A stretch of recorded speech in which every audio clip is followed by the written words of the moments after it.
দিয়া, আমাকে একটু জল দাও তো। তুমি একটু নিয়ে নাও না। আমার কাজটা তাহলে কি তুমি করে দেবে?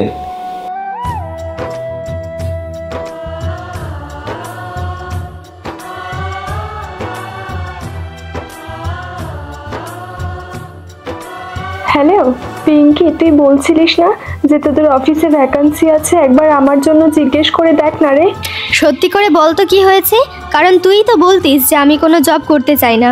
সেরকম কিছু না, আসলে সারাদিন বাড়িতে একা থাকি তো, তাই আর ভালো লাগছে না। একবার বলে দেখ না, যাতে আমার ইন্টারভিউটা ফিক্স করে দেওয়া যায়। কাঁদছিস কেন, কিছু হয়েছে? এখন নিজের ভুলটা বুঝতে পারছি। তখন যদি তোর কথা শুনে আমি চাকরিটা করতাম, তাহলে আজকের হয়তো এই দিনটা দেখতে হতো না। শুধুমাত্র বাড়ির কাজ করলেই মানুষের কাছ থেকে সম্মান পাওয়া যায় না। আচ্ছা তুই একটু শান্ত হ, আমি দেখছি কি করা যায়। ঠিক আছে।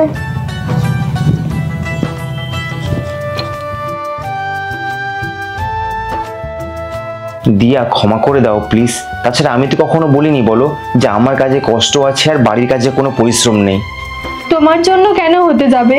এই চার দেওয়ালের মধ্যে একা থাকতে থাকতে আমার যেন দম বন্ধ হয়ে আসছে।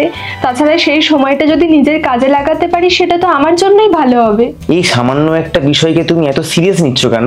জব করলে তখন তো কেউ আর মনে করবে না যে বাড়িতে বেকার বসে আছি। গ্যাস, ইলেকট্রিক বিল, সংসারের যা যাবতীয় খরচা, এমনকি একটা কাজের লক্ষ্য পর্যন্ত আমি নিজের টাকায় রাখবো।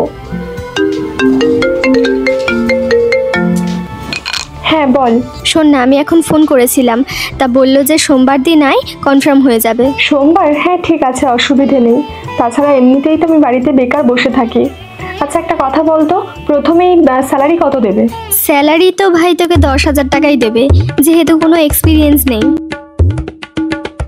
কি 50,000?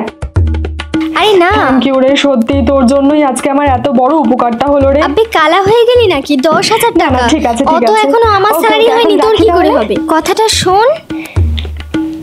সরি দিয়া, আমার কথাটা একটু শোনো। তোমার এসব করার কোনো দরকার নেই। ভুল করছো, এটাই আমার অনেকদিন আগে বোঝা উচিত ছিল। আচ্ছা, তোমার মনে হয়েছে তো আমি তোমাকে অপমান করেছি? যতক্ষণ না আমাকে ক্ষমা করবে ততক্ষণ পর্যন্ত উঠবোস করে যাব।